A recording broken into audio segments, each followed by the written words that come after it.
Hi everyone, कैसे हो आप सभी लोग। आई होप आप लोग अच्छे होंगे। मैं हूं राहुल जयसवाल एंड स्वागत करता हूं आप सभी का एक बार फिर हमारे यूट्यूब चैनल JR ट्यूटोरियल्स में।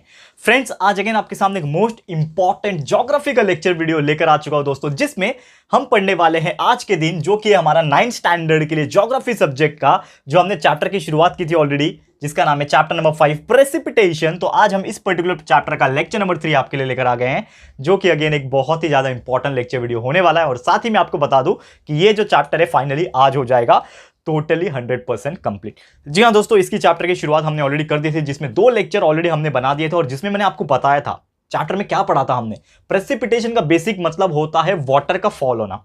अब पानी जो है बहुत सारे तरीके से फॉल होता है, ठीक है। डिफरेंस को समझो, रेनफॉल की बात नहीं कर रहा हूं मैं, बात कर रहा हूं वाटरफॉल की। अब ये जो वाटरफॉल है यानी पानी जो बरसता है बादलों से जमीन की तरफ बरसता है, तो वो अलग अलग तरीके से बरसता है। एक तो नॉर्मल है आपका रेनफॉल, यानी जब बारिश आती है, यानी कि बादलों में से बारिश की बूंदें गिरती है जमीन पे, उसको हम लोग बारिश बोलते हैं, रेनफॉल बोलते हैं। करेक्ट है, ये तो हो गया। लेकिन इसके अलावा और 2 चीज है जो बारिश यानी कि पानी को नीचे की तरफ लेके आता है। एक है आपका स्नोफॉल, यानी कि जो बर्फ होते हैं ना, बर्फ एकदम सॉफ्ट सॉफ्ट कॉटन जैसे बर्फ जो है वो नीचे गिरते हैं, जैसे आपने हिमालयाज वगैरह में देखा होगा, हिमाचल प्रदेश, जम्मू कश्मीर वगैरह साइड में देखा होगा। अभी जस्ट मैं मनाली गया था, हमें छूने तो नहीं मिला वो बर्फ को, लेकिन हमने देखा कि इस प्रकार बर्फ हो रहा था काफी दूर दूर तक। तो व्लॉग हमने डाला हुआ है हमारे व्लॉग वाले चैनल पे, मनाली के बहुत ही बेहतरीन व्लॉग से जाके देख लेना, आपको पसंद आएगा। ठीक है, तो वो जो स्नोफॉल होता है वो अलग होता है, क्योंकि स्नो और आइस में बेसिक फर्क होता है। स्नो सॉफ्ट होता है, आइस कड़क होता है। मैंने आपको ये चीज बताया था, ठीक है, बेसिक डिफरेंस है। ठीक है, स्नो कैसे बनता है, जब वेपर्स जो होते हैं डायरेक्टली कन्वर्ट हो जाते हैं सॉलिड में, यानी गैस डायरेक्टली सॉलिड में कन्वर्ट हो गया। इसमें भी साइंस है देखो, क्योंकि हर चीज के पीछे साइंस है। तो अगर वेपर्स डायरेक्टली ठंडा हो गया, कंडेंसेशन होने के बाद वो बर्फ बन गया, तो वो स्नो होता है। लेकिन जब कोई भी चीज पहले पानी बनता है, यानी वेपर्स पहले स्टीम जो है, पहले पानी बनेगा, फिर पानी के बाद वो जब ठंडा होकर बर्फ बनेगा, तो वो आइस कहलाता है। तो वो हेलस्टोन्स होते हैं। तो मैंने आपको फर्क बताया था ऑलरेडी लेक्चर्स में, थोड़ा सा मैं रिवीजन के तौर पे ले रहा हूं आपको याद दिलाने के लिए। तो एक तो रेनफॉल हो गया, दूसरा आपका स्नोफॉल हो गया, तीसरा हेलस्टोन, यानी कड़क कड़क पत्थर की बारिश होती है। पत्थर कौन से, बर्फ वाले पत्थर, कड़कड़ कड़कड़ आवाज आता है गिरता है तो, ठीक है ना। आपने देखा होगा, ये मैंने हमारे गांव साइड में देखे हैं, यूपी साइड में, और बहुत सारे ऐसे साइड में आपको देखने मिल जाएंगे। ठीक है ना, आप जाओगे तो बहुत ज्यादा होता है। महाराष्ट्र में तो अक्सर मैंने, मतलब लाइक 25 ईयर्स हो गए मुझे महाराष्ट्र में रहते हुए, मेरा जन्म भी इधर ही हुआ है, तो मैंने आज तक तो देखा नहीं है कि पत्थर वाले बारिश हो यहाँ पे, लेकिन नॉर्मल बारिश ज्यादा होता है यहाँ पे। तो कंसिडरेशन में हम लोग ये चीज बोल सकते हैं। तो कहने का मतलब ये है, एक चीज अगर मैं बता दूं कि हमारा जो वाटरफॉल है वो 3 तरीके से होता है, रेनफॉल, हेलस्टोन और तीसरा स्नोफॉल। ये 3 तरीके से होता है। लेकिन हम आज क्या पढ़ने वाले हैं, आज का जो हमारा टॉपिक है दोस्तों वो है रेनफॉल में भी टाइप्स होते हैं। तो रेनफॉल के जो टाइप्स है, जिसको मैंने आपको बताया था ओरोग्राफिक और कन्वेक्शनल टाइप, तो कन्वेक्शनल और ओरोग्राफिक टाइप का रेनफॉल ऑलरेडी डिस्कस कर लिया था। और आज हम डिस्कस करने वाले हैं हमारे आखिरी टाइप के रेनफॉल, जिसका नाम है साइक्लोनिक रेनफॉल। यानी एक रेनफॉल ऐसा आता है जो साइक्लोन के साथ आता है, जिसको हम लोग क्या बोलते हैं दोस्तों, साइक्लोनिक रेनफॉल बोलते हैं। अब ये साइक्लोनिक रेनफॉल क्या होता है, इसको थोड़ा सा समझ लेंगे।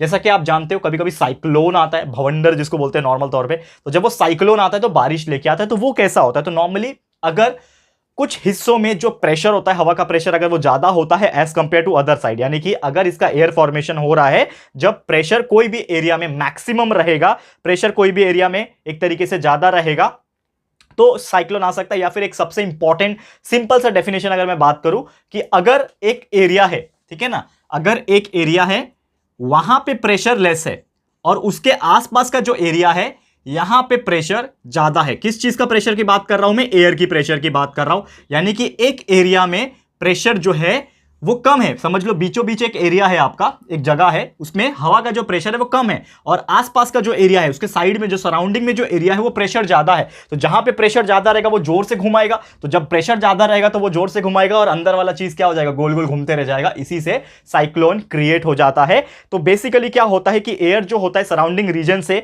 वो सेंटर की तरफ चले जाता है, यानी कि बाहर से, यानी कि इस तरह से। यहां पे प्रेशर ज्यादा है, तो प्रेशर जब ज्यादा रहेगा तो ये अंदर की तरफ ढकेलेगा उसको, क्योंकि प्रेशर जहां यहां पे ज्यादा है, यहां पे ज्यादा है, तो उसको अंदर की तरफ पुश करेगा।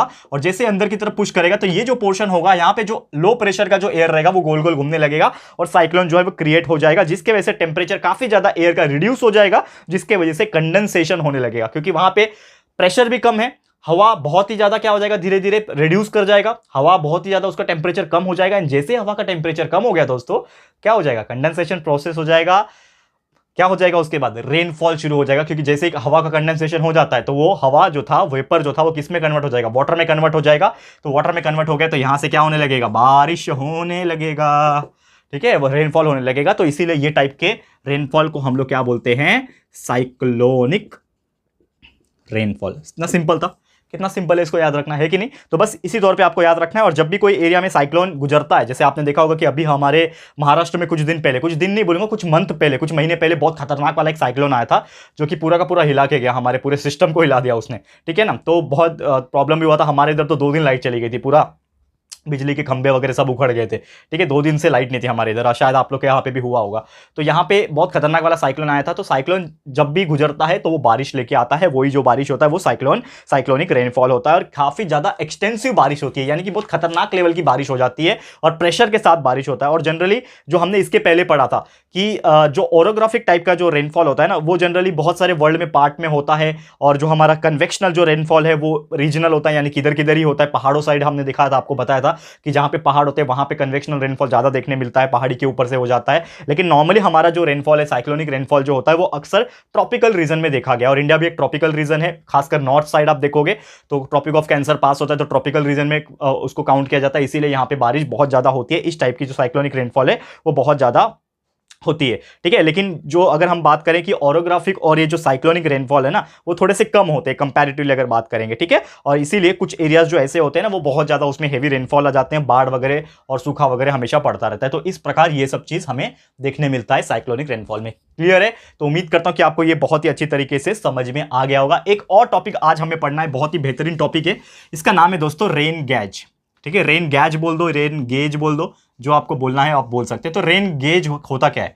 Rain gauge is nothing but एक अपैरेटस होता है, एक समझ लो एक मशीन होती है, ठीक है, मेजर करने के लिए। अब मेजर करने के लिए क्या चाहिए? जैसे कि आप जानते हो कि हमेशा जब बारिश होती है तो हम उसको मेजर करते हैं। मतलब हम मतलब कौन? मैं नहीं, आप नहीं, एक डिपार्टमेंट होता है उसके लिए। तो रेनफॉल को मेजर किया जाता है। आपने न्यूज में सुना होगा कि आज मुंबई में 200 सेंटीमीटर बारिश हुआ, 200 मिलीमीटर बारिश हुआ, मिलीमीटर की बात की जाती है, ठीक है ना। आज इतना सेंटीमीटर बारिश हुआ, इतना मिलीमीटर बारिश हुआ, तो कोई नापता होगा जाके, करेक्ट है। Yes, obviously there are some department, जैसे कि मुंबई साइड आप देखोगे तो बीएमसी डिपार्टमेंट है, ठीक है ना, बृहन मुंबई म्युनिसिपल कॉर्पोरेशन। वैसे अलग अलग जगह पे अलग अलग डिपार्टमेंट होते हैं, उनके कुछ एक अलग से डिपार्टमेंट क्रिएट किया जाता है ताकि ये सब चीज को मेजर किया जा सके। और यही डिवाइस है, ये जो आपको बोर्ड पे मैंने बनाया हुआ दिख रहा है, जिसको बोलते हैं हम लोग रेन गेज या फिर रेन अपैरेटस बोल लो। ये एक ऐसा डिवाइस है जिसमें रेनफॉल को मेजर किया जाता है। तो जहां पे भी बारिश हो रही है, ये अपैरेटस को लगाया जाता है, बारिश की बूंदें इसके ऊपर पड़ती है। और ये फनल दिख रहा है आपको, फनल। तो यहां पे जब बारिश आएगी तो ये फनल के अंदर से पानी घुस जाएगा और इसके अंदर क्या हो जाएगा? जमा हो जाएगा।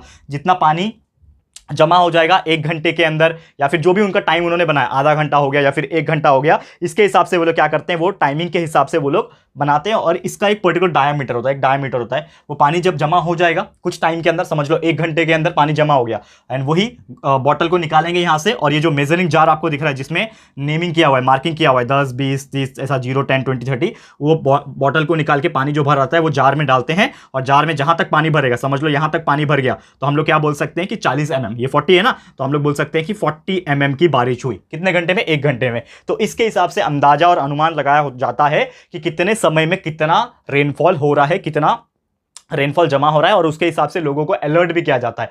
कभी कभी बहुत हेवी रेनफॉल जब होता है, हेवी टू हेवी रेनफॉल जब होता है, तो हो सकता है 1 घंटे के अंदर वो 100 mm तक पहुंच जाए। यानी कि जो पानी इसमें जमा हो जाए 1 घंटे में, वो इतना भर जाए कि हम इसमें अगर डालें तो ये पूरा भर जाए। तो 100 mm का अगर रेनफॉल हो रहा है तो समझ जाओ कि ये खतरे की निशानी है। क्योंकि अगर बहुत ज़्यादा रेनफॉल हो रहा है तो फ्लड आने के चांसेस है, बारिश की वजह से पानी बह जाएगा, बाढ़ आ जाएगी। तो लोगों को सूचित किया जाता है उस हिसाब से कि आपको खतरा है, यहाँ पे आप खाली कर सकते हो। रेड अलर्ट वगैरह घोषित किया जाता है, आपको पता है ना, रेड अलर्ट, ऑरेंज अलर्ट। आज रेड अलर्ट तो कैसे पता चलता है? यही सब मेथड से दोस्तों पता चलता है। क्लियर है? तो हर घंटे किया जा सकता है, एवरी 1 आवर भी किया जा सकता है, लेकिन नॉर्मल तौर पे हर 3 घंटे पे इसको मेजर किया जाता है। 3 घंटे में कितना पानी भर रहा है उसके हिसाब से ये डिसाइड करता है। तो नॉर्मली अगर कोई क्वेश्चन पूछता है आपको कि कौन सा ऐसा मशीन है या फिर अपैरेटस है या फिर क्या मेथड है मेजर करने के लिए, तो आप क्या बोल सकते हो? रेन गेज या फिर रेन गैज, जो भी आपको नाम देना है, उससे आप मेजर कर सकते हो। क्लियर है? तो उम्मीद करता हूं कि यार आपको ये चीज बहुत ही अच्छी तरीके से समझ में आ गया होगा। चलते हैं नेक्स्ट टॉपिक की तरफ, जिसका नाम है फॉग, ड्यू, फ्रॉस्ट। अब ये एग्जैक्टली क्या होता है? फॉग, ड्यू, फ्रॉस्ट, ये सब क्या होता है? तो देखो, फॉग वगैरह आपने सुना होगा, जब हम लोग सुबह उठते हैं तो बहुत सारी सिटी में क्या होता है, फॉग जम जाता है। फॉग या धुंध, पूरा धुंध जम जाती है ना, एकदम आपको ऐसा लगता है कि कुछ दिखाई नहीं दे रहा। गाड़ी चलाते हुए रोड पे ऐसा लगता है कि पूरा फॉग ही फॉग है, ठीक है ना।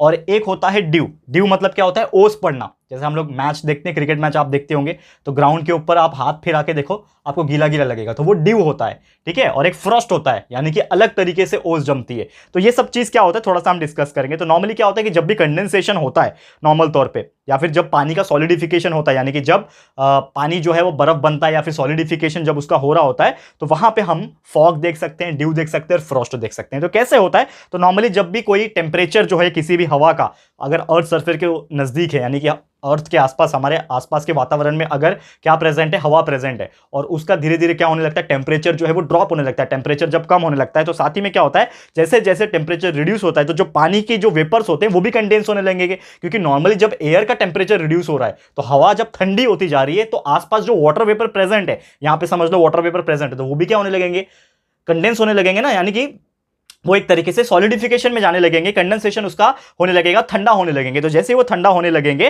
तो उसमें जो वेपर्स होंगे वो धीरे धीरे माइक्रोस्कोपिक वाटर ड्रॉपलेट्स में कन्वर्ट हो जाएंगे, यानी कि कहीं ना कहीं जो हवा का जो पार्टिकल्स था, हवा का पार्टिकल्स यानी कौन, वाटर वेपर, तो वाटर वेपर जब ठंडा हो रहा है, कंडेंस हो रहा है, तो कहीं ना कहीं water vapour will get converted into water droplets. लेकिन वो वाटर ड्रॉपलेट इतने छोटे होते हैं कि वो हम लोग उसको सिर्फ माइक्रोस्कोप से देख पाएंगे, इतने छोटे बूंदे होते हैं, हम नॉर्मल आंख से नहीं देख पाएंगे। अब जैसे कि आप कहीं कहीं जाते हो, तो आपको ऐसा लगता है कि यार कुछ तो है यार, मतलब एक कुछ ऐसा महसूस होता है कि ठंडक है, तो वो ठंडक क्या होती है, यही होती है ना नॉर्मली, ठीक है, वो पानी की बूंदे ही होते हैं, लेकिन वो इतने छोटे होते हैं हमें दिखाई नहीं देते। तो यही जो माइक्रोस्कोपिक पार्टिकल्स होते हैं ना वाटर ड्रॉपलेट्स के, यही क्या करते हैं, डेंसिटी जो है एक तरीके से हवा का बढ़ा देते हैं, यानी कि हवा का डेंसिटी जो है वो इंक्रीज होने लगता है, और उसी चीज को हम लोग क्या बोलते हैं, फॉग बोलते हैं।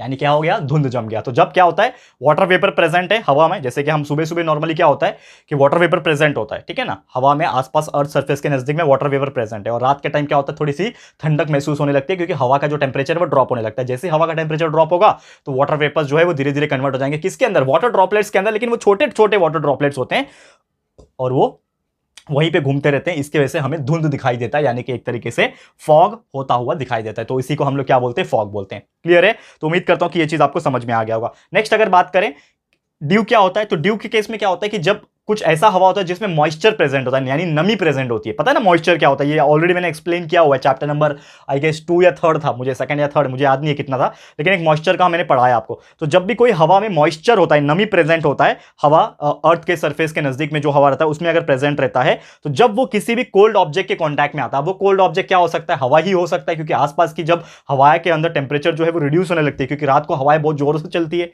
आपने देखा होगा जैसे शाम हो जाती है, सूरज जब ढल जाता है, सनसेट जब हो जाता है, तो हमारा जो हवा होता है वो ठंडा हो जाता है, ये आपने नोटिस किया होगा। इसीलिए तो हम लोग शाम के टाइम मस्त जाके बाहर निकलते हैं, अच्छा लगता है, हमें ठंडक महसूस होती है। तो हवा जो होता है वो धीरे धीरे उसका टेम्परेचर जो है ड्रॉप होने लगता है, और इसी के वजह से जो वाटर वेपर प्रेजेंट होते हैं हवा के अंदर, उसका भी टेम्परेचर ड्रॉप होता है, और यानी कि उसका कंडेंसेशन होना शुरू होता है। एंड जैसे उसका कंडेंसेशन होना शुरू हो जाएगा दोस्तों, तो जो भी छोटे छोटे वाटर वेपर्स होंगे वो क्या हो जाएंगे, धीरे धीरे स्मॉल स्मॉल वाटर ड्रॉपलेट्स में कन्वर्ट होना शुरू हो जाएंगे। और ये जो वाटर ड्रॉपलेट्स होंगे वो हवा में नहीं रहते, क्योंकि वो थोड़े से हैवी हो जाते हैं, जिसके वजह से वो किसी भी ऑब्जेक्ट के कांटेक्ट में आके उसी के ऊपर चिपक के रह जाते हैं। जैसे कि एग्जांपल के तौर पे, अगर वो इतना नीचे आ गया कि समझ लो एक बहुत बड़ा ग्राउंड है, तो वहां पे आके वो गिर जाएंगे और वो पूरा उस जमीन के ऊपर चिपके हुए रहेंगे। इसीलिए हम लोग शाम के टाइम, आप कभी गार्डन वगैरह में जाना या फिर कोई प्लेग्राउंड वगैरह में जाना और घास को हाथ लगा के देखना, तो आपको गीला महसूस होगा। क्यों? क्योंकि जो वाटर वेपर्स थे वो ड्रॉपलेट्स में कन्वर्ट होकर वो पूरा नीचे की तरफ आ गए थे, और जैसे हमने टच किया तो हमें गीला गीला महसूस हुआ,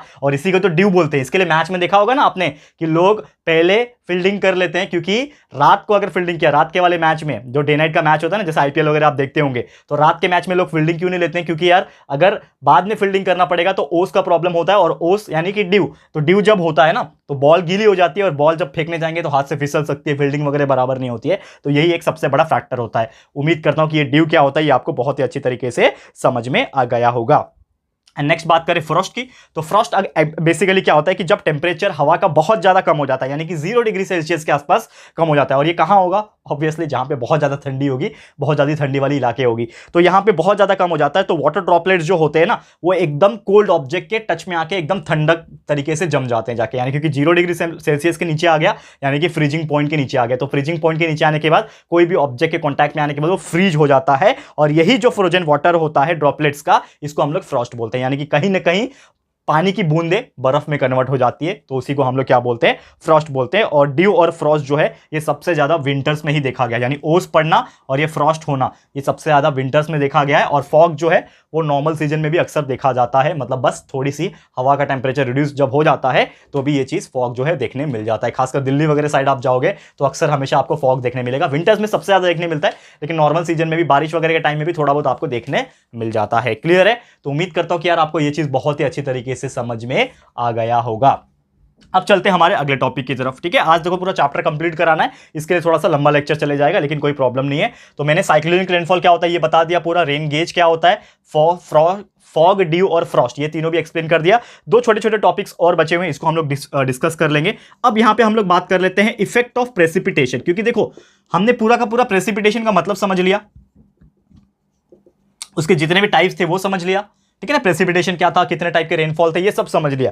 लेकिन ये जो प्रेसिपिटेशन है इसका क्या नुकसान हो सकता है या फिर इफेक्ट क्या हो सकता है, ये हम लोग डिस्कस करेंगे। तो सबसे पहले तो यार इफेक्ट की अगर मैं बात करूं तो नुकसान ये हो सकता है कि अगर प्रेसिपिटेशन बहुत ज्यादा भी होता है, बारिश वगैरह बहुत ज्यादा भी होती है, यानी कि रेनफॉल नॉर्मल तौर पे जो हो रहा है वो अगर बहुत ज्यादा भी हो रहा है तो फ्लड वगैरह आने के चांसेस है।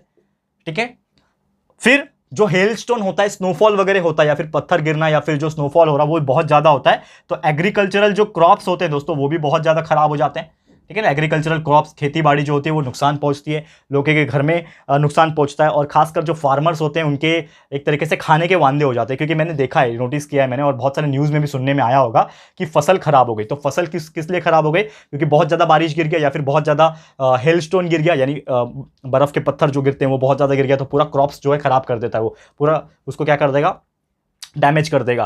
फिर तीसरा चीज़ है स्नोफॉल भी अगर बहुत ज़्यादा हो जाता है तो वो भी क्या कर देता है, फसल को खराब कर देता है। तो ये सभी चीज़ अक्सर देखा गया है। साथ में मानसून जो सीजन होता है, रेनफॉल तो आपको पता ही है, तो रेनफॉल का तो सबसे ज़्यादा इफेक्ट देखने मिलता है हमारे मुंबई में। यार पूरा रेनफॉल की वजह से हमारी हालत खराब हो जाती है, यानी कि हर जगह पानी भर गया, मुंबई तो पूरा डूब जाता है, रेलवेज पटरी में पानी भर जाता है, मुंबई लोकल अच्छे से चल नहीं पाती है, ये आपने देखा होगा। तो ये सब बताने की बात नहीं है, तो यही सब कुछ इफेक्ट है। इसमें आप बहुत सारी चीज़ें अपने अपने तरीके से अपने मन से भी लिख सकते हो, कोई प्रॉब्लम नहीं है। बस आपको इफेक्ट बताना है कि क्या परिणाम हो सकता है प्रेसिपिटेशन का, यानी बारिश से, स्नोफॉल से या फिर हेलस्टोन से क्या क्या फायदा नुकसान होता है, ये आप बता सकते हो। ठीक है ना, कभी कभी ऐसा भी होता है कि जो हमने अभी डिस्कस किया कि ये भी फॉग, ड्यू और फ्रॉस्ट भी प्रेसिपिटेशन का ही हिस्सा है। तो फॉग वगैरह जमने से क्या होता है, ट्रैफिक बहुत ज्यादा परेशान हो जाती है, क्योंकि देखो ट्रैफिक में कुछ दिखेगा ही नहीं आगे आगे क्या चल रहा है, तो ट्रैफिक जाम लग जाता है, कभी कभी तो एक्सीडेंट्स हो जाते हैं बहुत ज्यादा। तो ऐसे बहुत सारी चीजें अक्सर देखने मिली। और खासकर दिल्ली की बात मैं करूंगा, क्योंकि देखो मैं दिल्ली आता जाता रहता हूं, इसके लिए मैं बात कर रहा हूं दिल्ली की। तो दिल्ली में मैंने अक्सर देखा है कि हमेशा ना फॉग जम जाता है सुबह सुबह के टाइम।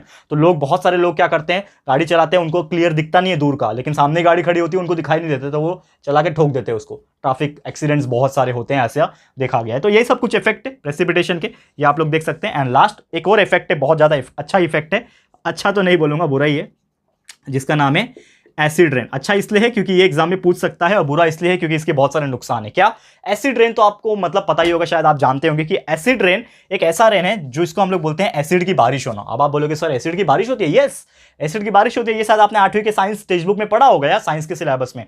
तो क्या होता है, नॉर्मली हम जो पॉल्यूशन क्रिएट करते हैं, हम मतलब मैं करता हूं क्या नहीं, आप करते हो क्या नहीं, जो इंडस्ट्रीज जो पॉल्यूशन को क्रिएट करती है, तो उसका जो धुआं होता है, यानी कि जो गैसेस होते हैं हार्मफुल, सल्फर डाइऑक्साइड, ठीक है ना, कार्बन डाइऑक्साइड, बहुत सारे ऐसे गैसेस होते हैं हार्मफुल गैसेस, तो वो आसमान में जब जाते हैं तो वो पानी जो होती है आसमान में, कौन सी पानी, जो वाटर वेपर्स आए होते हैं ना, बारिश वाले पानी, तो बारिश वाले जो पानी होते हैं, वेपर्स जो होते हैं, वो इस गैस के साथ रिएक्ट हो जाते हैं। तो पानी यानी H2O, यहां पे लिखता हूं देखो, पानी यानी H2O, सल्फर डाइऑक्साइड SO2, ये दोनों को रिएक्ट कर दो तो क्या बन जाएगा, H2SO4 बन जाएगा, यानी सल्फ्यूरिक एसिड बन जाएगा। तो इस प्रकार के बहुत सारे एसिड, जरूरी नहीं है कि सल्फर डाइऑक्साइड हो, नाइट्रिक एसिड भी हो सकता है, HNO3, इसका भी फॉर्मेशन हो जाता है, क्योंकि कभी कभी नाइट्रस ऑक्साइड भी गैस के तौर पे निकलता है। तो ये जो एसिड रेन का फॉर्मेशन ऊपर हो जाता है, वो जब बारिश के फॉर्म में नीचे गिरता है तो वो जहां पे भी गिरेगा उसको नुकसान पहुंचेगा। फॉर एग्जांपल किसी प्लांट्स के ऊपर बारिश हो रहा है एसिड वाला, तो प्लांट्स तो बेचारा सूख के मर जाएगा, क्योंकि उसके ऊपर एसिड गिर रहा है। मतलब हाँ, इतना ज्यादा स्ट्रॉन्ग नहीं होता है वो एसिड कि डालते ही जल गया, वैसा वाला नहीं एसिड,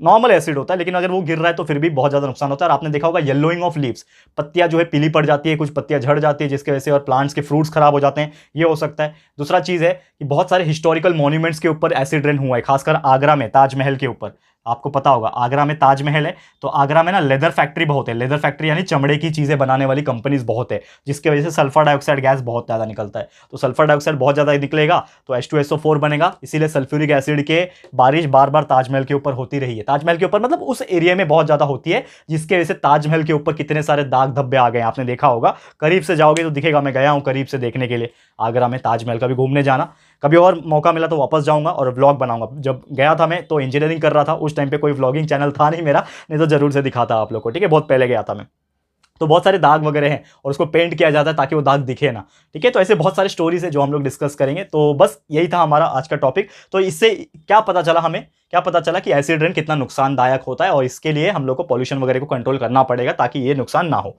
ठीक है। तो बस इसी के साथ हमारा टॉपिक्स होता है खत्म। एंड दोस्तों इसी के साथ हमारा जो चैप्टर है, जिसका नाम है चैप्टर नंबर 5 प्रेसिपिटेशन, ये भी हो गया टोटली 100% कंप्लीट। क्लियर है?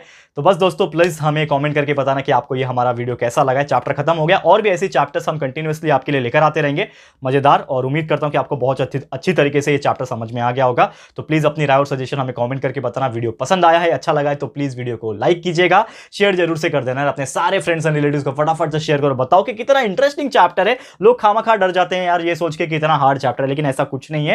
राहुल सर पढ़ा रहे हैं, बहुत अच्छी तरीके से समझाते हैं यार। तो प्लीज शेयर करो अपने फ्रेंड्स एंड रिलेटिव्स को। एंड साथ ही में अगर आपने अभी तक इस चैनल को सब्सक्राइब नहीं किया है तो फटाफट से हमारे चैनल को भी सब्सक्राइब कर देना। साथ में एक बेल आइकन होता है, उसको प्रेस कर देना, ताकि फ्यूचर में हम कभी भी कोई भी वीडियोस को अपलोड करेंगे तो आप लोगों को नोटिफिकेशन मिलती रहेगी, ठीक है फ्रेंड्स। तो मिलते हैं हमारे अगले वीडियो में। ये वीडियो देखने के लिए thank you and good bye.